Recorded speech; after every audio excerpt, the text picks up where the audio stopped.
여러분께서는 지금 경제학자 곽수종이 보는 새로운 시사, 곽수종의 뉴스 정면 승부와 함께하고 계십니다. 예, 계속해서 4부 이어가겠습니다. 두 번째 이슈입니다. 주변 인물에 대해서 전병헌 전 의원과 고재열 기자에게 마이크 드리도록 하겠습니다. 먼저 청취자분들께서 보내주신 녹음 파일 한번 들어보겠습니다. 안녕하세요. 대한민국의 패기를 담당하고 있는 20대 초반 직장인입니다. 문재인 후보님 검색하면 연관되어서 나오는 단어가 표창원, 전인범, 양향자, 손혜원 이렇더라고요. 단지 주변 분들의 문제인지 아니면 후보의 사람 보는 눈의 문제인 건지 주변 인물 검증 부탁드립니다. 팩트 진검 승부. 두 번째 검증 키워드는 주변 인물. 더문캠 영입 인사 잇단 구설에 오르다. 아니 대체 왜? 네, 지금 두 번째 내용 이슈는 약 7분간 저희들이 진행하도록 하고요. 마지막 세 번째 이슈는 한 10분간 진행하도록 하겠습니다. 고재열 기자님 마이크 드리겠습니다. 우리가 흔히 정치권에서 부자 몸조심이라는 표현을 하지 않습니까? 이렇게 1위를 달리는 후보는 좀 논쟁이 되는 거, 논란이 되는 거를 좀 피해야 되는데 이 문재인 전 대표의 주변 인물에서 계속 구설이 나오는 것 같습니다. 그중에 이제 좀 일부하고 연결된 얘기를 좀 제가 드리면 전인범 전 사령관을 영입하는 과정에서 그 부인 성신여대 총장으로서 이제 어떤 재판이 걸려 있었지 않습니까? 그 정도는 이렇게 스크리닝이 되었어야 하는 것 아닌가라는 생각이 드는데요. 네. 그게 이제 제가 아까 말씀드린 안보 강박하고 좀 관련이 있지도 않을까. 그래서 뭔가 좀 이렇게 그런 이제는 어떤 군도 문재인을 신뢰하고 있다는 걸 보여주기 위해서 그분을 내세우려다 보니까 무리하게 그런 이제 그 문제가 있었음에도 불구하고 너무 성급하게 내세운 거 아닌가 싶었거든요. 그 전인범 장군 이야기는 사실 전인범 장군은 그 우리 국내에서 장군 출신 중에서는 상당히 스타성이 있는 그야말로 스타성이 있는 장군님이셨죠. 그리고 전인범 장군과 함께 군 생활을 했던 사병들의 상당히 많은 존경을 보냈던 분들이고요. 근데 이제 그런 점도 있지만 사실 문 후보께서 그 도움을 받고자 했던 것은 전인범 장군이 네이티브 스피커예요. 그래서 국내에서 가장 영어를 잘한 분이어서 또 그러다 보니까 우리 지금 현재 이 국가적으로 가장 중요한 현안이 이 한미 체제 문제 아닙니까? 한미 동맹 문제고 또 경제 문제까지 포함이 되어 있습니다만 트럼프 행정부 출범 이후에 트럼프 행정부에 대한 어떤 네트워크가 전인범 장군만한 사람이 국내에 사실 없어요. 그래서 이 그 신임 미국 트럼프 행정부의 그 외교 안보 외교 분야의 네트워크를 좀 활용도 하고 그 한미 안보 동맹 강화 차원에서 이 도움을 받고자 했던 것이고요. 그 부인의 문제는 문제가 있었던 것으로는 알고 있었지만 그렇게 심각한 문제라고 사실 인식을 못했죠. 왜냐하면 지금 전인범 장군을 국방장관으로 쓰는 것도 아니고 단순히 그분이 갖고 있는 장점, 한미 안보 외교 동맹 채널을 최대한 활용을 해서 우리 한미 안보 동맹 체제를 좀 강화시키고 정권 그 어떤 변환 과정에서 또 한미 안보 동맹이 강화되어야 나라가 튼튼해지는 거 아닙니까? 국방력도 그렇고. 그래서 그런 차원에서 이제 그 영입을 했던 것인데 약간 좀 꼬인 점은 있죠. 근데 어찌됐든 그분을 공직자로 쓴 것이 아니라 대선 과정이나 대선 이후에도 네트워크를 좀 활용하자라는 그런 취지이고 현재 캠프가 이것도 공식적인 그 어떤 그 조직은 아니기 때문에 국가가 가동하고 있는 그 엄중하고 광범위한 그런 인사검증 시스템이 하나의 그 캠프에 자리 잡기는 아직 시기상조고 또 어려운 문제죠. 말씀하셨듯이 그러니까 스타성이 있어가지고 그러니까 문제도 더 확산되는 것 같습니다. 그러니까 양양자 전 상무의 경우도 그분도 이제 또 나름 스타성 삼성 출신의 고졸 임원이어서 이제 스타성이 있어서 그런 표현들이 더 문제가 됐던 것 같고 그리고 이제 손혜원 의원 같은 경우는 좀 흔한 말로 이렇게 아실만한 분이 이제 그런 또 실수를 해서 이게 이제 연거푸 이렇게 터지면서 이렇게 어떻게 보면 좀 너무 좀 메시지 관리가 안 되는 거 아닌가 네. 그런 생각이 드는데요. 저희도 저도 그 캠프에 있는 사람으로서 좀 그 아쉽게 생각하는 부분이 있어요. 네. 그러나 네. 그분들이 그 처음에 그 문재인 그 당시 당 대표 시절에 그 영입을 했지 않습니까? 영입을 해서 표창원 의원이나 또 손혜원 의원이나 다 지역의 주민들로부터 그 심판과 선택을 받아서 현역 국회의원이 되었고 네. 또 양양자 뭐 최고위원 같은 경우 네. 상무 같은 경우는 네. 당원들의 당심을 얻어서 여성 위원장이 됐단 말이죠. 네. 그러면은 그것으로서 문재인 후보의 역할과 책임은 끝났다고 생각합니다. 그 이후에 그 활동하고 말하고 하는 것에 대해서는 네. 그분들의 책임 몫이지 네. 미성년자들도 아닌데 영입을 했다 그래서 그분들이 그 은퇴할 때까지 그 계속 그 당사자가 책임을 져야 된다라는 것도 지나치게 문재인 후보를 좀 상처 주고 예. 깎아내리기 위한 좀 약간 견강부회성이 있지 않는가 그런 좀 캠프로서는 그런 생각을 좀 하고 있고요. 그러나 저희들도 그런 부분들에 있어서 앞으로 우리 캠프 내에서 직접적으로 관련 당사자들이 더 이상 설화나 잘못을 일으키지 않도록 최선의 단도리를 하고 있습니다. 그러니까 이 양양자 전 최고위원이나 손혜원 의원의 문제는 이제 그런 그 좀 구설이었지만 진익철 전 서초구청장이나 네. 그리고 정경진 전 부산시 부시장 같은 경우는 제 생각엔 이분들은 이렇게 인물 검증 부분에서 어떤 검증이 되었어야 하는 인물이 아닌가 싶습니다. 물론 이제 어떤 선거라는 게 영입을 통해서 세를 보여주고 지지가 확산되고 있는 걸 보여주기 위해서 이제 이런 부분들을 평소에 더불어민주당과 같이 하지 않았던 분들의 어떤 이 합류를 좀 부각할 수도 있는 부분이 있지만 제가 봤을 때 이 두 분들은 애매한 지점이 있는 것 같습니다. 뭐냐면 이런 맹점에도 불구하고 우리가 영입을 했다라고 보기에는 급이 그렇게 높아 보이지는 않는데 거기에 비해서 이분들이 이렇게 가지고 있는 일으켰던 그 문제의 무게는 좀 무거운 거 아닌가 싶습니다. 한 30초 내로 답해 주시죠. 네. 정경진 그 부시장은 이 영화 상영 문제와 관련해서 네. 압력을 행사했다고 하는 것인데 그 부분에 대해서는 좀 유감스러운 점이 있죠. 그러나 당시 서병수 시장이 강력한 의지를 가지고 있었기 때문에 부시장으로서 어쩔 수 없었던 그런 부분이 있고요. 한편으로 또 인사에 대해서도 좀 압력이 가해졌다라고 하는데 그것은 사실이 아닌 거로 밝혀졌습니다. 그래서 어찌됐든 그럼에도 불구하고 정경진 부시장은 사과를 했고 그러나 캠프에서는 계속 활동을 하는 것으로 정리를 했습니다. 진익철 구청장 같은 경우는 그건 좀 문제가 있다고 해서 10년의 힘 위원회에 들어가 있다가 10년의 힘 위원회에서 자신 사퇴를 했고요. 그래서 그런 부분들에 대해서도 지금 말씀하신 것처럼 많은 분들이 정권 교체의 뜻을 함께 힘을 모으겠다라고 오시고 있는데 그런 분들을 일일이 다 우리 이른바 캠프라는 그런 조직 차원에서 국가적 시스템을 가지고 엄밀하게 엄중하게 검증하기에는 좀 역부족이어서 나타날 수 있는 약간의 오게티다. 구슬이 많다 보니 그 구슬에 오게티가 있는 점이 있다는 점을 말씀을 드리고 어제 문 후보께서 말씀하셨습니다만 그런 분들이 들어와서 어떤 당장의 공직을 거나 공직에 취임하는 것이 아니고 다만 정권 교체의 힘을 자기의 경험이나 경력이나 네트워크를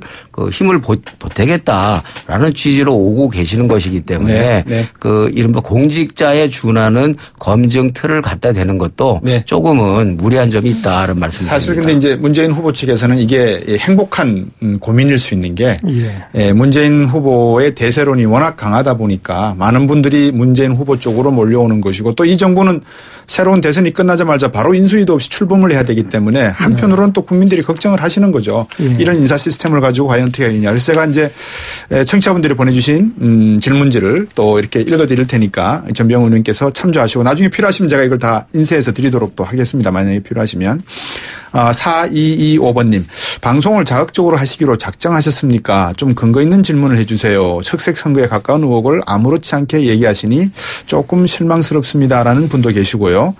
또 4051번님. 제가 정치 프로는 웬만큼 보는 편이오만 진행하시는 분들 공정 중도적 입장에서 프로를 진행하는 것 같습니다.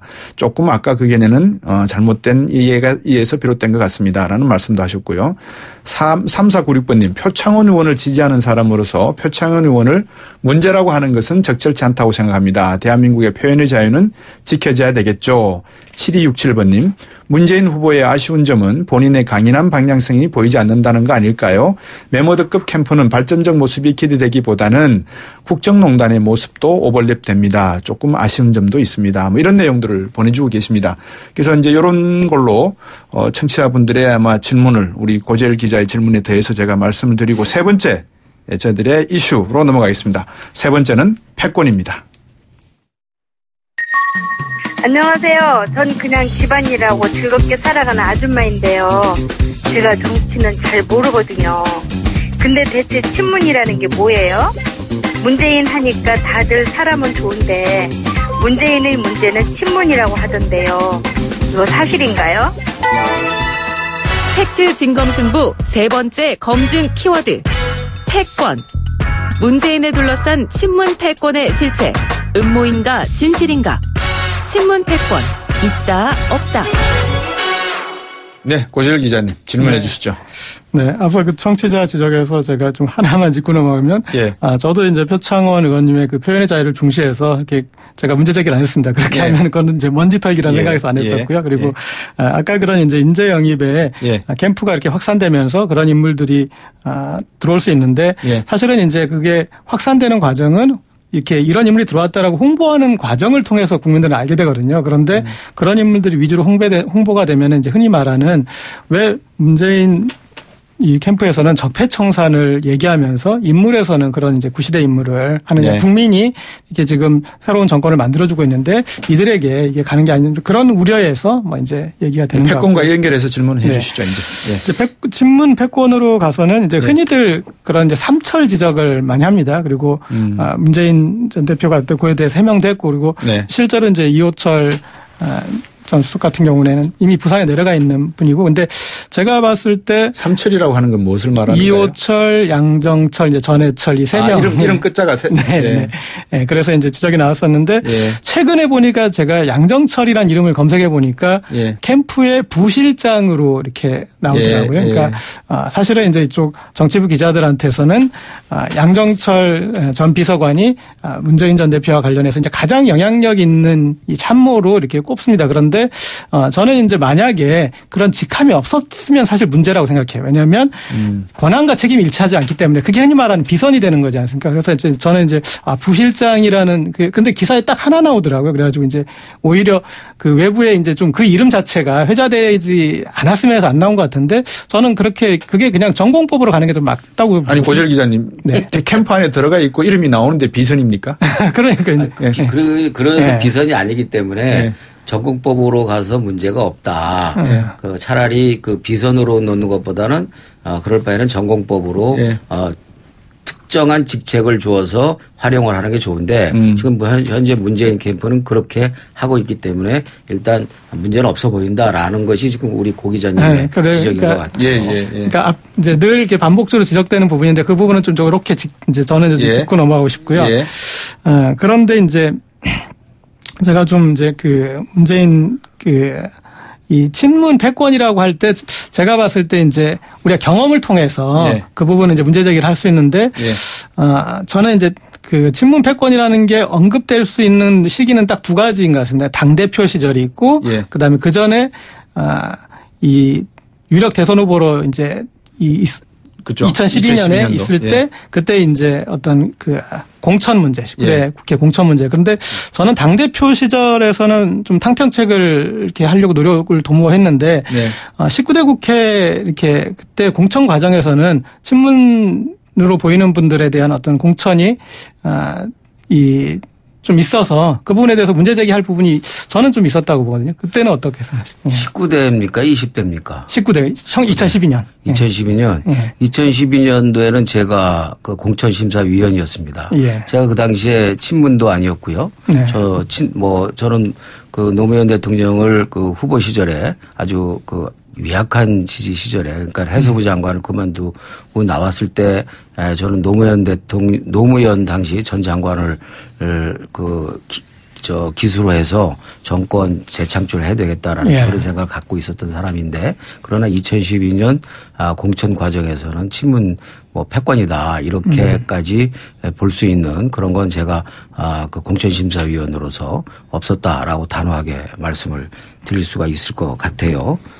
그리고 이제 아까 이제 멤버들급으로 이렇게 사람들이 온다. 이렇게 이제 말씀을 하셨어요. 그것이 오히려 좀 나빠 보인다 이런 말씀하셨는데 그 아까도 말씀드렸지만 구슬이 많다 보면 옥에 티도 있고 그런 것인데 다만 오히려 많은 수의 사람들이 모이고 거기서 무엇인가 컨센서스가 딱 작동이 되면 이른바 집단지성이 작동이 돼서 적은 수의 사람이 결정하고 적은 수의 사람이 일하는 것보다는 훨씬 더 좋은 방향으로 흘러간다라는 것이 사회과학적으로 입증이 된 것이죠. 그래서 많은 수의 사람이 함께하고 있고 또 많이 들어오고 있다라는 것이 오히려 그것을 부정적으로 보는 시각이 오히려 왜곡과 편견이 아니냐라는 말씀을 드리고 싶고요. 그리고 이제 그 당대표 시절에 그 패권이었다라고 이제 말씀을 하시지만 제가 이제 같이 문재인 대표고 제가 최고위원 방송 종료 40초 남았습니다. 죄송합니다. 같이 활동을 했는데 그 패권이었다면 문 대표가 그렇게 흔들렸겠습니까? 저도 같이 당을 흔들리지 않기 위해서 엄청나게 노력을 했고요. 뺄셈 정치 이렇게 또 요즘에 얘기하는데 저는 그 뺄셈 정치가 사실은 그 각각 그 당사자들의 그 개별 정치인들의 욕심 때문에 그 당내에서 그 하위 타자를 하느니 상위 타자를 하고 싶은데 하위 타자를 하느니 차라리 자기 팀을 만들어서 상위 타자를 해야 되겠다. 그게 오늘 마지막 질문이었는데. 그런 취지의 그 어떤 행보가 아니었는가. 지금 그것이 그 정치 지형으로서 그대로 드러나고 있다. 이렇게 말씀드리고 싶습니다. 그 마지막으로 전 의원님 여전히 지금 문재인이 싫다는 청취자분들이 혹시 계신다면 이분들에게 한 말씀 한번 해 주시죠. 네. 그 언론에서 그 정권 교체에 대해서 가장 확실한 주자이기 때문에 정권 연장을 바라는 분들이나 정권 연장을 바라는 세력들이 가장 두려워하는 후보이기 때문에 여러 가지 왜곡과 편견과 그 질시와 오해를 많이 받고 있는데요. 그냥 일부 미디어에서 색안경을 끼고 그 굴절시켜서 그 보도하는 보도 내용을 보시지 마시고 직접 인터넷 검색을 통해서 직접적인 문재인 후보의 참모습을 한번 연구해보고 또 들여다보고 해서 정확한 자기 나름의 자기 중심의 판단을 해 주시는 것이 지금 현재 탄핵 정국에서 나라가 혼란스러운데 제대로 된 준비된 후보를 뽑는 지름길이고 그것이 결국은 애국이 아닌가 이런 생각이 듭니다. 잘 지켜봐 주시고 기본적으로 이 오해와 편견 없이 0점 시각에서 인터넷 검색을 통해서 문재인 후보의 있는 그대로의 모습을 보시고 평가하고 판단해 주시기 바랍니다. 전병헌 전 의원이 전략기획본부장으로서 또 각오를 말씀해 주신 것 같습니다. 오늘 여러분 어떻게 들으셨습니까? 팩트 진검승부 트루맨 문재인 캠프 전략기획본부장 전병헌 전 의원 모시고 또 시사인의 고재열 기자가 질문을 하시면서 문재인 후보 검증해 봤습니다. 앞으로도 많은 관심 부탁드리겠습니다. 우유 고르는데 왜 고민하실까? 여기 채세포스 1등급 요것만 딱 보면 되는데 건강한 젖소에서만 채세포스 1등급 우유가 나오니까 이제 채세포스를 꼭 확인하세요. 좋은 우유를 위한 당신의 선택 나 100% 지금까지 프로듀서 이은지, 작가 홍기, 김은진, 기술감독 신동해, 황보아, 진행의 곽수영이었습니다. 내일은 제가 건강상의 문제가 좀 생겨서 하루 병원에 있다 오겠습니다. 모레 뵙겠습니다.